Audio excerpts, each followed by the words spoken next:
ندیم کا تعلق کراچی سے تھا اور ندیم کراچی کے ایک انتہائی غریب گھرانے سے تعلق رکھتا تھا۔ اگرچہ ندیم کی شادی ہو چکی تھی اور ندیم کی بیوی کے علاوہ اس وقت 3 بیٹیاں تھیں۔ جی ہاں، 3 بیٹیوں کا باپ ہونے کے باوجود ندیم جو ہے وہ اس وقت انتہائی قسم پرسی کی حالت میں اپنی زندگی کو بسر کر رہا تھا۔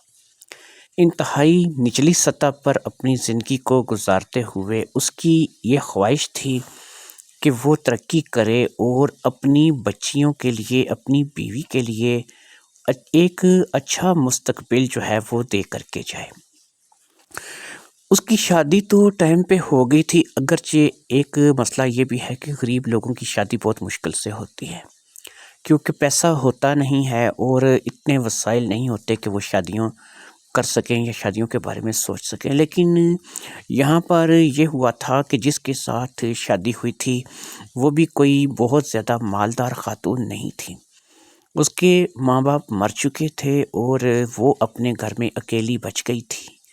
تو محلے کی ایک عورت نے جب یہ دیکھا کہ ماں باپ ہلاک ہو گئے ہیں، کوئی بھائی کوئی بہن نہیں، تو اس نے ندیم کے رشتے کی بات چلائی تھی اور ندیم جو کہ ایک محنت مزدوری کرنے والا پڑھا لکھا نوجوان تھا، تو اس کی شادی جو ہے وہ بہت جلد گلشن آرا کے ساتھ ہو گئی تھی۔ ندیم اور گلشن آرا شروع کے معاملات میں بہت ہی زیادہ جو ہے وہ الجھ کر کے رہ گئے تھے، کیونکہ اتنی آمدنی نہیں تھی، کچھ ذرائع نہیں تھے، لیکن اس کے باوجود دونوں غربت میں روکھی سوکھی کھا کر بھی اچھے طریقے سے ایک دوسرے کا ساتھ نبھا رہے تھے اور اچھی زندگی گزار رہے تھے۔ مسئلے تو تب بڑھ گئے جب بیٹی پیدا ہوئی اور پھر ایک کے بعد ایک بیٹی ہی پیدا ہوتی چلی گئی۔ اسی طریقے سے گلشن آرا کے گھر میں 3 بچوں نے جنم لیا اور تینوں ہی بیٹیاں تھیں۔ اگرچہ دونوں ماں باپ نے بیٹیوں کو بہت پیار دیا اور انہوں نے اس چیز کو محسوس نہیں کیا کہ ہمارا بیٹا نہیں ہے، لیکن بہرحال بیٹیاں بیٹیاں تھیں اور ان کی بھی ذمہ داریاں تھیں۔ سرکاری اسکول میں پڑھنے والی یہ بچیاں جن کو گورنمنٹ اسکول کے علاوہ جو ہے وہ پرائیویٹ اسکول نصیب نہیں ہوئے اور ان کو اچھی تعلیم جو ہے وہ نہیں ملی، ان کا یہی سسٹم تھا کہ وہ سرکاری اسکول میں پڑھتی تھیں اور سرکاری اسکول کے معاملات بھی کبھی کبھی ندیم کو اور گلشن آرا کو پورے کرنے مشکل ہو جاتے تھے۔ گلشن آرا بھی ندیم کا کام میں ہاتھ بٹاتی تھی اور وہ لوگوں کے گھروں میں کام کاج کر کے اپنا وقت گزارا کرتی تھی اور اسی طریقے سے ندیم کو بھی جو مل جاتا تھا کر لیتا تھا۔ اگرچہ اس نے BA کر رکھا تھا اور کافی پڑھا لکھا ہونے کے باوجود بھی اسے کوئی ڈھنگ کی نوکری نہیں ملی تھی، اسی لیے وہ محنت مزدوری اور چھوٹے موٹے کام کرنے کے لیے ہر وقت آمادہ رہتا تھا۔ یہی سچویشن جاری تھی اور بچیاں جو تھی وہ بڑی ہوتی چلی جا رہی تھیں اور وقت جو ہے وہ تیزی سے گزرتا چلا جا رہا تھا۔ پھر ایک وقت وہ آیا کہ جو سب سے بڑی بیٹی تھی وجیحہ، وہ تقریباً 15 سال کو لگ گئی، یعنی وجیحہ کی عمر اب 15 سال ہونے والی تھی۔ وجیحہ سے چھوٹی بیٹی کا نام انم تھا جو کہ 13 سال کی تھی اور انم سے چھوٹی مایا تھی جو کہ 10 سال کی تھی۔ یہ 3 بیٹیاں تھیں جو کہ گلشن آرا اور ندیم کا پورا پریوار تھیں اور پورا دار و مدار ان کی زندگی کا، ان کی خوشیوں کا اسی پر تھا۔ ایسے میں ایک شخص ندیم کی زندگی میں آیا اور اس نے ندیم کے حالات کو بدلنے کا فیصلہ کر لیا۔ اس بندے کا نام سیٹھ کاشف تھا اور سیٹھ کاشف جو ہے یہ کافی سے زیادہ امیر آدمی تھا۔ 1-2 مرتبہ ندیم نے اس کے گھر میں کچھ پلمبری کا کام کیا تھا، جس کی وجہ سے سیٹھ قاسم جو ہے اس کے ساتھ ندیم کی کچھ واقفیت ہو گئی تھی۔ سیٹھ قاسم جو ہے وہ ایک اچھا انسان تھا اور بظاہر وہ ملنسار اور انتہائی نیک دل انسان جو ہے وہ محسوس ہوتا تھا۔ جب اس نے ندیم کے حالات سنے اور ندیم سے کچھ بات چیت کی تو اس نے ندیم کو ملک سے باہر بھیجنے کا فیصلہ کر لیا۔ اس نے ندیم کے لیے کہا کہ اگر تم باہر جانا چاہو تو میں تمہیں ملک سے باہر جو ہے وہ بھجوا سکتا ہوں۔ باہر چلے جاؤ گے تو وہاں پر بھی تمہیں جو ہے اچھی جاب مل جائے گی۔ تم وہاں پر جب جاؤ گے تو وہاں پر تمہیں میرے لوگ ملیں گے جو کہ میرے جاننے والے، میرے اپنے تعلق والے ہیں، اور وہ تمہیں ایک اچھی جاب جو ہے وہاں پر دلائیں گے اور تم وہاں سے اچھی کمائی کر کے بھیج سکو گے، اور اس اچھی کمائی کے نتیجے میں تمہارے بچے اچھی تعلیم حاصل کر سکیں گے، اور تم غربت کی اس نچلی سطح سے نکل کر کے اپنے آپ میں آ جاؤ گے اور اپنا گھر بار بنا لو گے، اپنے بچوں کے مستقبل کے لیے کچھ کر لو گے۔ یہی وہ سہانے خواب تھے جو کہ سیٹھ قاسم نے ندیم کو دکھائے تھے، اور ندیم نے اس کی ان باتوں کو مان لیا تھا، اور ندیم نے اس بات پہ آمادگی کا اظہار کر دیا تھا کہ وہ بیرون ملک جانے کے لیے تیار ہے۔ لہٰذا یہ طے پایا کہ بہت جلد ندیم جو ہے وہ اب پاکستان سے باہر کے ملک چلا جائے گا۔ جس ملک کے بارے میں سیٹھ قاسم نے اسے بتایا وہ ایک یورپی ملک تھا، اور اس ملک کی کرنسی کے مطابق اگر ندیم وہاں پر چلا جاتا تو کم از کم 2 سے 3 لاکھ روپے کی سیونگ کر کے وہ پاکستان اپنی بیوی کو بھیج سکتا تھا۔ یہ 2-3 لاکھ روپے اتنی بڑی اماؤنٹ تھی کہ اس کے لیے ندیم جو ہے اس نے فٹافٹ سے سیٹھ قاسم کی ہر بات میں ہاں ملاتے ہوئے حامی بھر لی اور ملک سے باہر جانے کا فیصلہ کر لیا۔ اس کے لیے ندیم کو صرف پاسپورٹ بنوانا تھا، باقی ساری سپورٹ جو تھی وہ خود سیٹھ قاسم نے اس کے ساتھ مل کر کے کرنی تھی۔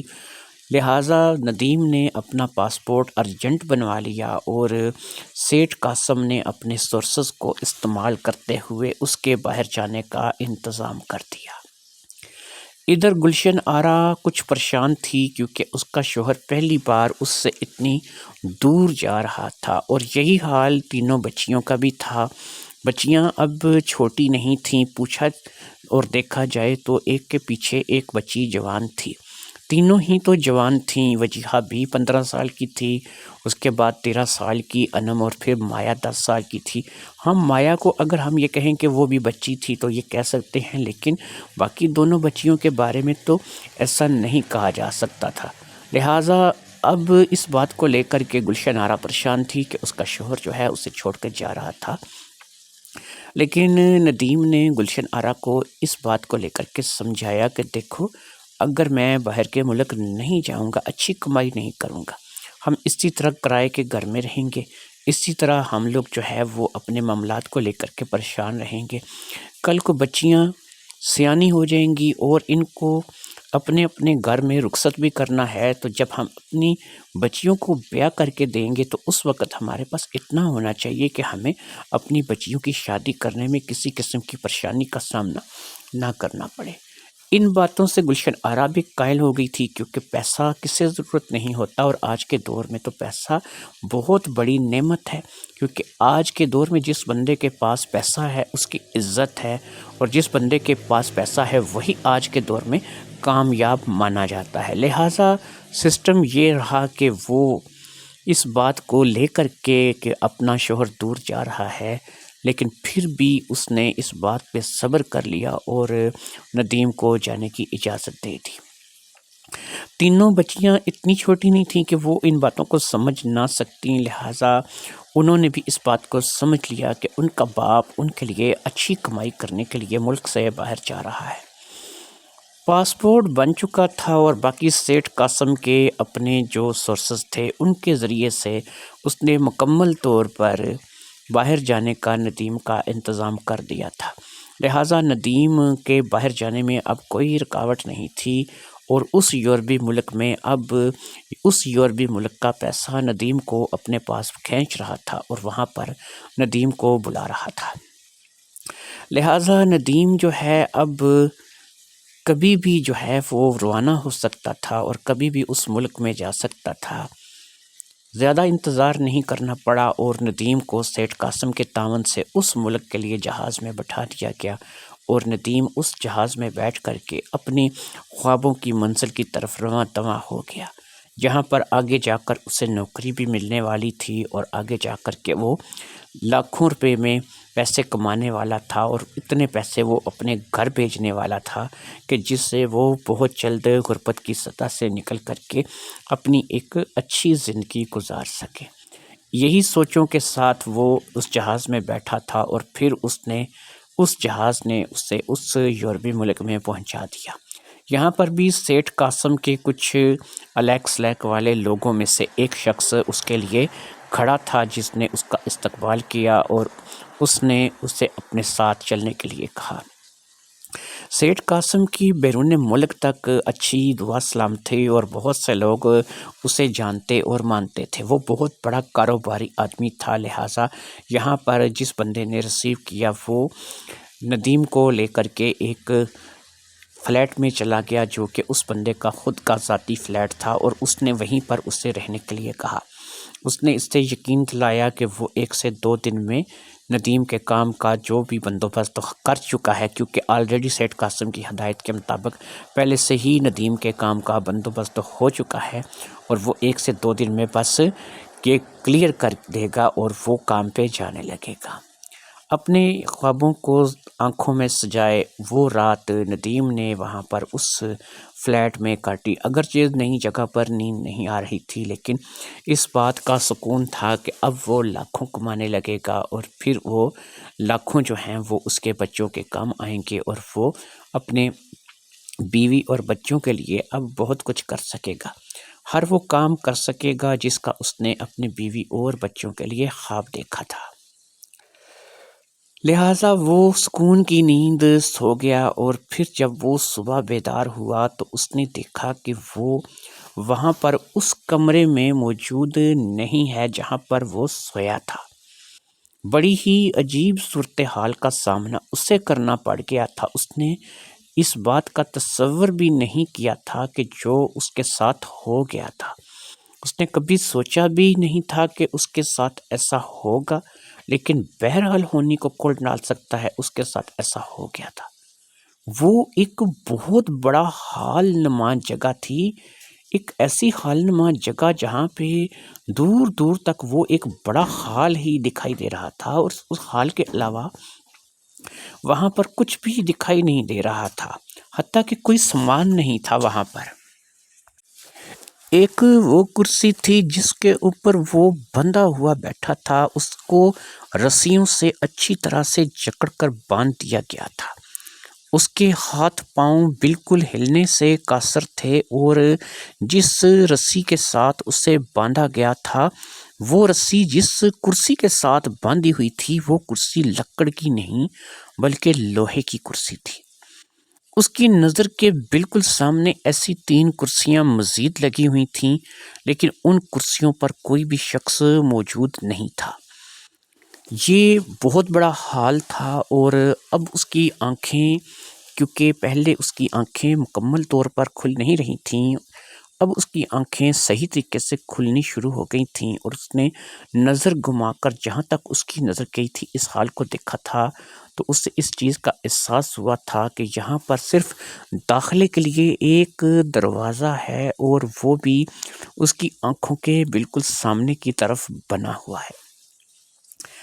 وہ کہاں آ گیا تھا، کہاں پھنس گیا تھا، اس بات کے بارے میں اسے بالکل علم نہیں تھا۔ اس کے منہ میں کوئی روئی وغیرہ یا کوئی ایسی چیز ٹھونس کر اس کے منہ پہ ٹیپ کو لپیٹ دیا گیا تھا کہ جس سے وہ بول نہیں سکتا تھا، وہ صرف دیکھ اور سن سکتا تھا، لیکن اس وقت وہ کہاں پر تھا اس کے بارے میں اسے بالکل بھی کچھ معلوم نہیں ہو رہا تھا۔ اب وہ اس چیز کا انتظار کر رہا تھا کہ شاید سامنے والا دروازہ کھلے اور کوئی آدمی اس کے ساتھ رابطہ کرے۔ یہاں پر اب اسے ایک بات کی مکمل سمجھ آ چکی تھی کہ اسے باقاعدہ سے ٹریپ کیا گیا ہے، اور یہ ٹریپ کیوں کیا گیا ہے یہ بات اس کی سمجھ میں بالکل بھی نہیں آ رہی تھی۔ اس نے تو کسی کا کچھ بھی نہیں بگاڑا تھا، اور کیا اس ٹریپ کرنے میں اور اس کے اس طریقے سے اس کو اغوا کرانے میں سیٹھ قاسم کا ہاتھ ہے؟ اگر سیٹھ قاسم نے ایسا کیا ہے تو کیوں کیا ہے؟ اس کے پاس کیا تھا؟ وہ تو ایک کنگلا، بالکل ہی ایک ایسا انسان تھا کہ جس کے پاس کچھ پیسے نہیں تھے۔ اگر سیٹھ قاسم کی سپورٹ نہ ہوتی تو وہ یہاں اس یورپی ملک تک بھی آنے کی طاقت نہیں رکھتا تھا، بلکہ وہ کبھی زندگی میں نہیں سوچتا کہ میں اپنے ملک سے باہر کسی ملک میں چلا جاؤں۔ لہٰذا یہاں پر آ کر اس کو اس بات کی زیادہ حیرت تھی کہ اگر اسے کسی نے اغوا کر بھی لیا ہے تو اس سے کیا فائدہ ہو سکتا ہے۔ اور پھر ایک لمحے کے ہزارویں حصے میں اس کے ذہن میں ایک خیال بجلی کی طرح گوندا، اور وہ خیال یہ تھا کہ کہیں یہ لوگ میرے جسم کے اعضاء نکال کر تو نہیں بیچیں گے، کیونکہ اس نے سن رکھا تھا کہ ایسے لوگ بھی ہیں کہ جو انسان کے جسم سے ایسے اعضاء جو کہ دوسرے انسانوں میں جن کی پیوند کاری ہو سکتی ہے لگ سکتے ہیں، وہ ان کو نکال کر کے جسم سے دوسرے لوگوں کو بیچ دیتے ہیں اور اس کا وہ لاکھوں یا کروڑوں میں معاوضہ لیتے ہیں۔ تو یہ بات ہو سکتی تھی کہ اگر انہوں نے ندیم کو یہاں پر اغوا کر کے رکھا تھا تو شاید وہ ندیم کا گردہ لینا چاہیں، اس کا جگر لینا چاہیں، اس کی آنکھیں، یا پھر کوئی اور ایسی چیز جو کہ کسی دوسرے انسان کو لگ سکے وہ لینا چاہیں۔ اس بات کو سوچ کر ہی خوف کے مارے اس کو تریلیاں سی آنے لگیں، اور جیسے جیسے وہ اس بات کے اوپر غور کرتا گیا اس کی پریشانی مزید بڑھتی گئی۔ وہ دل ہی دل میں دعا مانگ رہا تھا کہ کسی طریقے سے اس جگہ سے چھٹکارا مل جائے اور وہ جو ہے دوبارہ اپنے بیوی بچوں کے پاس پہنچ جائے۔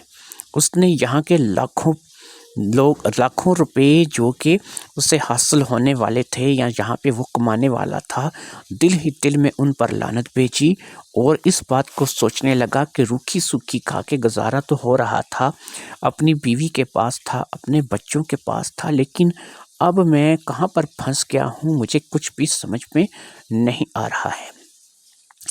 اس بات کو لے کر کے وہ بے حد پریشان تھا، اور پھر اس کی پریشانی جو ہے وہ یہاں پر آ کر کے ختم ہو گئی کہ سامنے والا دروازہ کھلا، اس دروازے میں سے 6 لوگ برآمد ہوئے، اور ان 6 کے چہرے پر نقاب تھا جو کہ انہوں نے بڑے اچھے طریقے سے پہن رکھا تھا۔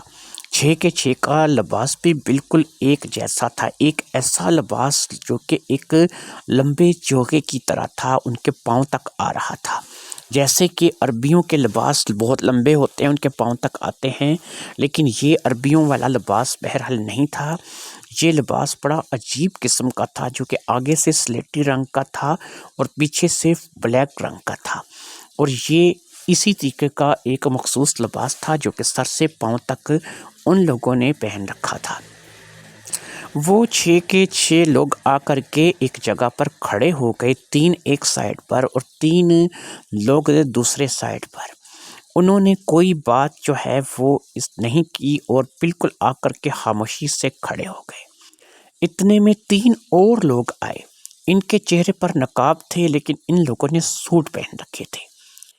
ان میں سے ایک شخص جو ہے وہ درمیان میں تھا اور دو لوگ اس کی سائڈ پر تھے۔ یہ 3 لوگ بھی آ کر کے ان کرسیوں پر بیٹھ گئے جو کرسیاں اس کے سامنے پڑی تھیں۔ ایک جو شخص درمیان میں تھا وہ درمیان والی کرسی پر ہی آ کر کے بیٹھا تھا، اور باقی کے جو 2 لوگ تھے وہ سائڈ والی کرسیوں پر بیٹھ گئے تھے۔ درمیان والا شاید ان کا باس تھا یا کوئی بڑا افسر تھا، کیونکہ باقی سارے جو تھے وہ اس کی رسپیکٹ ہی کر رہے تھے، اور یہ صاف ان کے انداز سے معلوم ہو رہا تھا۔ جبکہ درمیان والا شخص جو تھا وہ کسی کی بھی رسپیکٹ نہیں کر رہا تھا، اس کے آنے میں ایک وقار تھا، اس کے بیٹھنے میں ایک وقار تھا، ایسا لگ رہا تھا کہ وہ شخص ان کا سربراہ ہے یا باس ہے۔ پھر اس شخص نے ندیم کو مخاطب کیا، کیسے ہو ندیم؟ ندیم کو آواز کچھ جانی پہچانی لگی، اسے ایسا محسوس ہوا کہ جیسے وہ خود بولا ہو یا پھر اس کے ساتھ ملتی جلتی کوئی آواز۔ وہ تھوڑا حیران رہ گیا۔ دوبارہ وہی آواز سنائی دی، مجھے پہچانتے ہو؟ ندیم نے نفی میں سر ہلایا۔ میری آواز کو پہچانتے ہو؟ ندیم نے ایک دفعہ پھر نفی میں سر ہلایا۔ ندیم کو کچھ بھی سجائی نہیں دے رہا تھا۔ پھر اس شخص نے ایک ہلکا سا کہکا لگایا۔ ندیم کی فیلنگ یہی تھی کہ یہ شخص جو بھی ندیم کے سامنے بیٹھا ہے اور جو بھی ندیم سے بات کر رہا ہے، اس کی آواز اور ندیم کی آواز میں کچھ زیادہ فرق نہیں تھا۔ ایسا لگتا تھا کہ جیسے ندیم خود ہی بول رہا ہے اور یا ندیم آئینے کے سامنے کھڑا ہے، کیونکہ آواز بالکل ندیم کو اپنی آواز کی طرح محسوس ہو رہی تھی۔ ان تمام باتوں کو لے کر کے ندیم اور زیادہ الجھ گیا اور پریشان ہو گیا۔ اب سامنے بیٹھے ہوئے شخص نے اپنے چہرے سے نقاب ہٹا دیا۔ باقی لوگوں کا نقاب تو ویسے کا ویسا ہی تھا، لیکن سامنے بیٹھے ہوئے شخص نے اپنے چہرے سے نقاب کو ہٹا دیا تھا۔ جیسے ہی اس کے چہرے سے نقاب ہٹا، ندیم کو ایک اور زوردار جھٹکا لگا، اور وہ زوردار جھٹکا یہ تھا کہ سامنے والا شخص بالکل ندیم کے جیسا دکھتا تھا۔ کوئی فرق نہیں تھا، فرق صرف اتنا تھا کہ ندیم نے اپنا وقت کچھ غربت میں گزارا تھا، جس کی وجہ سے ندیم کی صحت ویسی نہیں تھی جیسے کہ سامنے بیٹھے شخص کی صحت تھی۔ اس کی صحت ندیم کی نسبت کافی بہتر تھی، اور وہ ندیم کی نسبت رنگ کا بھی صاف تھا۔ ندیم بھی اگرچہ گورے چٹے رنگ کا تھا، لیکن ندیم کے نین نقش بھی اچھے تھے، لیکن وہ بھی گورا چٹا اور اس کے نین نقش بھی بالکل ندیم کے جیسے تھے۔ ندیم کا ہم شکل تھا، صرف تھوڑی سی رنگت کا فرق تھا، اور اس کے علاوہ تھوڑا سا معمولی سا صحت کا فرق تھا۔ ان تمام باتوں کو لے کر کے ندیم تو اور پریشان ہو گیا۔ ندیم کو بالکل بھی اس بات کا علم نہیں تھا کہ یہاں پر اس یورپی ملک میں جہاں پر وہ اپنے بچوں کے لیے پیسہ کمانے کے لیے آیا ہے، بالکل اسی کے جیسا دکھنے والا کوئی انسان اس سے مل جائے گا۔ اور پھر اگر وہ مل بھی گیا تھا تو یہاں پر اس بڑے ہال نما کمرے میں ندیم کو رکھنے کا کیا فائدہ تھا؟ وہ ندیم کو اغوا کر کے کیوں لائے تھے؟ کس وجہ سے وہ یہاں پر تھا؟ اسے ان باتوں کی کچھ بھی سمجھ نہیں آ رہی تھی۔ سامنے والا شخص ایک سوال بن کر کے اس کے سامنے کھڑا تھا، لیکن اس کے پاس اس سوال کا کوئی جواب نہیں تھا۔ اسے اس بات کی بالکل بھی سمجھ نہیں آ رہی تھی کہ سامنے بیٹھا شخص کون ہے۔ دوسرے ہی لمحے وہ شخص جو کہ اس کے سامنے بیٹھا تھا اپنی جگہ سے اٹھا۔ اس کی قد کاٹھی، اس کا چلنا، یہ بھی بالکل ندیم کو اپنے جیسا محسوس ہو رہا تھا۔ ندیم کو ایسا محسوس ہو رہا تھا کہ جیسے وہ اپنی کاربن کاپی کو دیکھ رہا ہے، اور اس شخص میں اور ندیم میں کچھ فرق نہیں تھا۔ اب وہ شخص چلتا ہوا ندیم کے بالکل قریب آیا، تھوڑا سا جھکا اور اپنے چہرے کو ندیم کے چہرے کے قریب لایا۔ ندیم ہل بھی نہیں سکتا تھا، اس لیے ندیم نے کوئی حرکت نہ ہی کرنا مناسب سمجھا۔ اگرچہ ندیم کے اندر تھوڑا سا غصہ تھا کہ کہیں میں ہو سکے تو اس کو ایک ٹکر ہی لگا دوں، جس کی وجہ سے شاید میری کچھ رسیاں ڈھیلی ہو جائیں یا اس کو کچھ نقصان پہنچے، لیکن اس بات کو صرف وہ سوچ کر کے رہ گیا۔ اب اس شخص نے کہا، تم نے مجھے نہیں پہچانا، لیکن میں تمہیں پہچانتا ہوں۔ میرا نام ممتاز ہے۔ جی ہاں ممتاز، اور شاید تمہیں اس بات کا علم نہیں ہے کہ تم میرے ہم شکل جڑواں بھائی ہو۔ جی ہاں، تم میرے ہم شکل جڑواں بھائی ہو۔ تمہیں یہ بات سن کر حیرت ہوئی ہوگی کہ میں تمہارا ہم شکل جڑواں بھائی ہوں۔ اصل میں تم اور میں ایک ہی ہاسپٹل میں پیدا ہوئے تھے، لیکن غربت اس قدر زیادہ تھی کہ والدین نے ہم میں سے ایک کو بیچ دیا۔ تمہیں والدین نے اپنے پاس رکھا اور مجھے ایک پارٹی کو بیچ دیا گیا۔ ایک امیر شخص جو کہ بے اولاد تھا اور اس کے پاس اولاد نہیں تھی، اس نے مجھے خرید لیا۔ میں ایک امیر گھر میں پلنے لگا اور تم اپنے ماں باپ کے پاس، یعنی میرے والے ماں باپ کے پاس پلنے لگے۔ ہم دونوں ٹوینز تھے۔ تمہیں ان باتوں کا علم نہیں تھا۔ مجھے تو یہ ساری باتیں میرے ان ماں باپ نے بتا دیں جنہوں نے مجھے گود لیا تھا۔ میں یہاں پر ان کے ساتھ یورپ میں آ گیا۔ میں یہاں پر رہنے لگا، ہنسی خوشی اپنی زندگی گزارنے لگا، اور تم وہاں پر۔ اور پھر جب تم میری نظروں میں آئے، کیونکہ جب مجھے میرے والدین نے، یعنی ان والدین نے جنہوں نے لیا تھا، تو ان لوگوں نے مجھے بتایا کہ میں کہاں سے آیا تھا، میرے اصل ماں باپ کون ہیں، میرے بھائی بہن کون ہیں۔ جب مجھے یہ ساری باتیں پتہ چلیں تو مجھے پتہ چلا کہ میرا ایک بھائی ہے جو کہ جڑواں ہے اور بالکل میری طرح دکھتا ہے۔ میں یہاں پر بہت بڑا ڈان ہوں۔ یہ ملک جہاں پر تم اس وقت آئے ہو پیسہ کمانے کے لیے، اس ملک میں میرے اتنے سورسز ہیں، اور اس ملک کے علاوہ ہر ملک میں میرے جاننے والے لوگ موجود ہیں۔ لہٰذا سیٹھ قاسم بھی میرا ہی بندہ ہے۔ جب اس نے تمہیں پہچان لیا تو اس نے میرے پاس رابطہ کیا۔ اس نے مجھے بتایا کہ اس نے تمہیں ڈھونڈ لیا ہے۔ جب سیٹھ قاسم کے ذریعے سے یہ اطلاع مجھ تک پہنچی تو میں نے تمہیں یہاں پر اس ملک میں بلوانے کا فیصلہ کر لیا۔ تمہیں پتہ ہے میں نے تمہیں اس ملک میں بلوانے کا فیصلہ کیوں کیا؟ اس ملک میں تمہیں بلوانے کا فیصلہ کرنے کی 3 وجوہات ہیں۔ پہلی وجہ، میں یہاں کی قانون کی نظر میں آ چکا ہوں۔ وہ اب میری صورت کو پہچاننے لگے ہیں، میرے چہرے کو پہچاننے لگے ہیں۔ پہلی وجوہات تمہیں یہاں بلانے کی، اپنی جگہ تمہیں قانون کے حوالے کروا دوں گا۔ تمہیں یہاں کے قانونی کیسوں میں پھنسا کر کے اپنے سارے جرم تمہارے سر لگا کر خود یہاں سے فرار ہو جاؤں گا۔ دوسری وجہ تمہیں یہاں بلانے کی، جب میں نے تمہارے بارے میں پتہ کروایا تو مجھے یہ پتہ چلا کہ تمہاری ایک بہت ہی خوبصورت بیوی ہے جو کہ انتہائی نچلی سطح پر تمہارے ساتھ اپنی زندگی کو گزار رہی ہے۔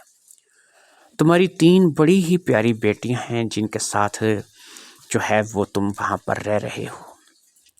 اور میری کمزوری ہے، میں جہاں پر بھی خوبصورت چہرے دیکھتا ہوں میں ان پر لڈو ہو جاتا ہوں۔ جب میں نے سیٹھ قاسم کے ذریعے سے تمہارے بارے میں معلومات کروایا تو مجھ تک تمہاری بیوی اور بچیوں کی تصویریں بھی پہنچیں جو کہ کسی بھی وقت ہمارے کسی بھی بندے نے قاسم کے کہنے پر لے لی ہوں گی۔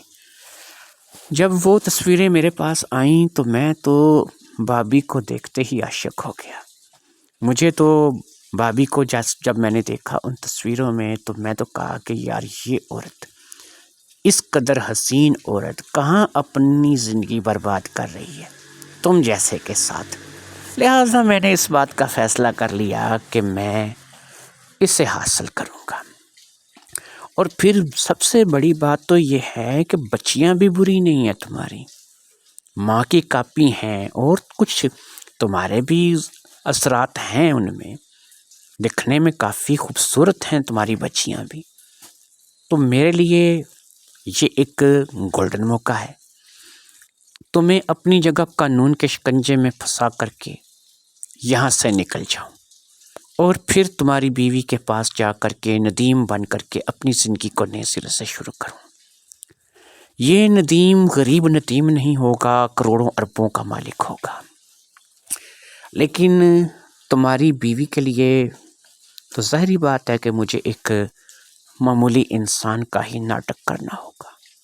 مجھے تمہاری بیوی کو حاصل جو کرنا ہے اور پھر تمہاری بیٹیوں پر بھی تو میں اپنی نظر جمائے بیٹھا ہوں۔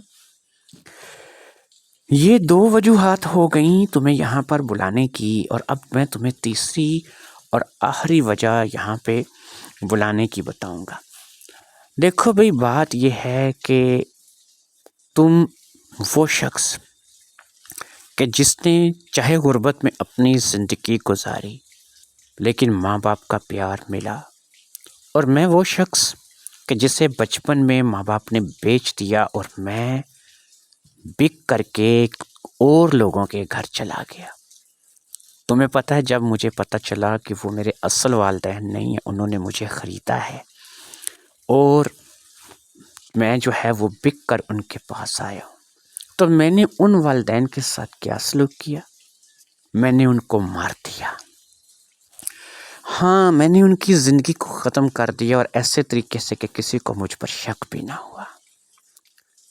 میرے اندر ایک غصہ ہے